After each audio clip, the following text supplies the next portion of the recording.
Hello literature connoisseurs. Let's begin chapter 14 of Tribulation Force. The chapter begins with Buck wanting to get an interview with the fake witnesses. After insulting the people he needs to help him get close to them, he is surprised that they don't want to help him. He can't understand why he can't cash in his journalism chips. This makes no sense because why can't he just walk up and talk to them?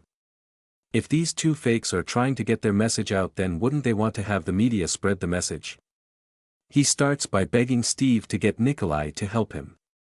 Remember, this is the same Nikolai that he threatened and who he refuses to help by taking the job Nikolai offered him.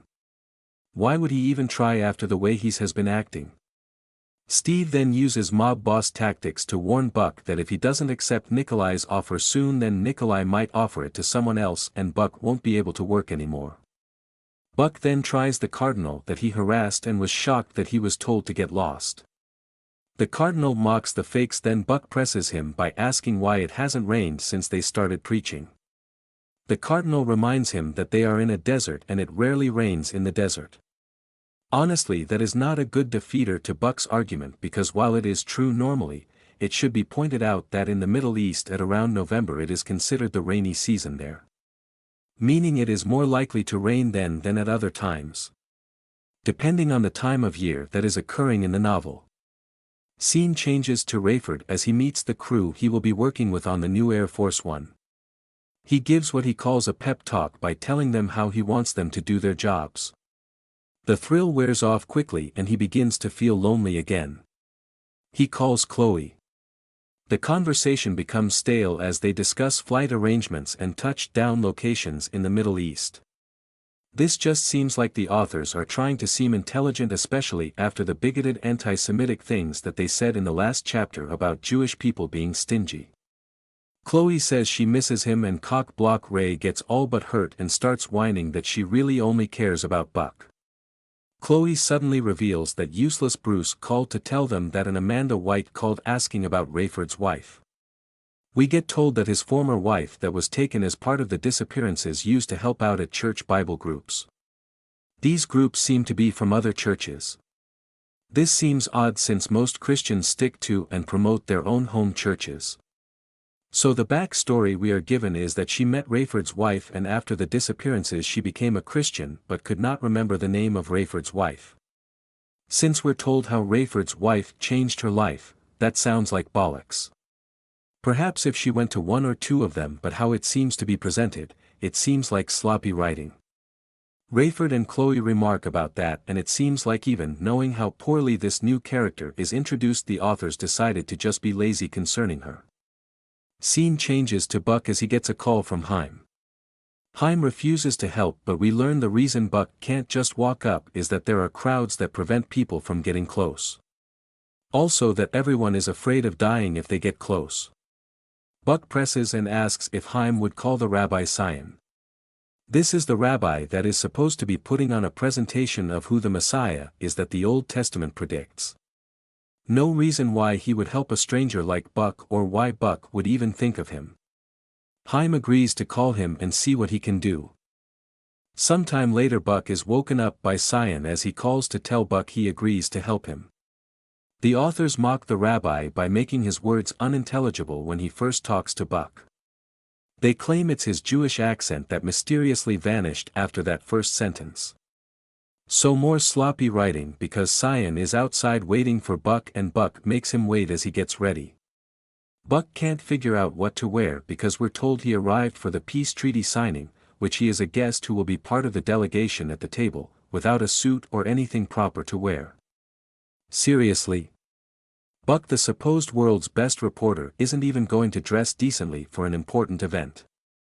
Dear authors, please lie to us again about what a great reporter Buck is as he shows up dressed as a bum from the street. Buck finally gets ready and goes outside to meet Sion. The authors start making fun of Sion's name by having Buck make jokes about how to pronounce it. As they drive we get a little more backstory about Sion and his studies. We learn he was commissioned to find out who the Messiah is. He spent 3 years searching and found the answer which for the previous decades no one has been able to do. They near the crowds and a rabbi is on the ground screaming something in Hebrew. One of the fake witnesses responds by calling the rabbi a Pharisee. For some unknown reason, being called a Pharisee humiliates the rabbi. This only makes sense to Christians because only in the New Testament are they mocked by Jesus. The only other rivalry at that time period was disputes between the Sadducees and Pharisees. If the rabbi were a Sadducee, he might be offended at being called a Pharisee, and he could then correct the fake witnesses. He would not be humiliated at all by the fake witnesses' ad hominem attack. Scene shifts as Buck and Cyan discuss which language the fakes are speaking in. Cyan hears everything in Hebrew while Buck hears everything in English. It gets concluded that everyone there is hearing them in their native languages. Suddenly someone starts shooting a gun to clear a path from him to the fakers. Cyan translates him as saying he's doing this for Allah. The story gets foolish here because the guy is shooting off a gun but doesn't hit them. He runs at them and gets within 5 feet of them, then hits an invisible wall. What about the bullets? He gets within point-blank range and can't hit them or even make this supposed shield appear, so like a cat chasing a bird he doesn't run into the shield. At around the time this novel came out, most attacks in Israel were by suicide bombers. So why didn't the guy detonate himself if he could get within 5 feet of them? What about a drone strike? How does that work out when the attacker is a robot instead of a person? Remember that in the book of Judges 1:19, that God could not help Israel defeat their enemies because the enemy had iron chariots. The two fakes kill the attacker by breathing fire, and Buck supposedly records all this on an audio cassette recorder. Cyan yells at the fakes in Hebrew, telling them that he and Buck will interview them in the evening. Why would they care? Scene changes to Rayford as he gets an emergency call from Chloe.